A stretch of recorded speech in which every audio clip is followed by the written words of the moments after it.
আমার সেই ছটপটে দস্যি ব্রাইডের diamond HD reception makeup look নিয়ে আমি কিন্তু চলে এসেছি। শেষ পর্যন্ত ভিডিওটা দেখতে থাকো। এই লুকটা কেমন হয়েছে অবশ্যই জানাবে। স্কিনটা দেখো। দিদি এখন দেখতে দেবে না, তোমরাই দেখে বলো কেমন লাগছে। হ্যাঁ, এখন তো দেখতে দেবো না। সমানে বকবক করে যাচ্ছে, আর একটা মিনিট যদি স্থির হয়ে বসে এত ছটপটে। আমাকে হাসাতে হবে না, বলো আমি হেসে দিচ্ছি। হ্যাঁ, ক্লিপিংটা করে নাও দিদি ভাইদেরকে, নাহলে দেখে দাও, ওরা অন্তত করে নি, ছটপটে বাইক নাহলে এখানে আবার হয়ে যাবে। ক্লিপিংটা করে নাও। হ্যাঁ, বলছো মাঝে মাঝে শ্বাসটা লজ্জা আমি পাচ্ছি না। দাদু কি বলছে? দাদু বলছে লজ্জা পাওনি কেন? বলছি যে লজ্জা পেয়ে কি লাভ?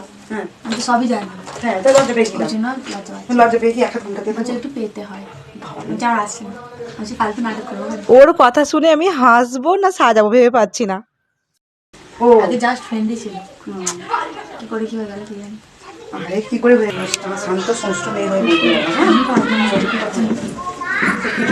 শান্ত হতে পারবো যার ছটপটে আর শান্ত হচ্ছে। আমি, মানে ওর জন্যই ওকে ভালোবেসেছি। ওর জন্য মানে আমার ফার্স্ট ওটা আসেনি, ওকে আমি ফ্রেন্ডই ভাবতাম। আচ্ছা,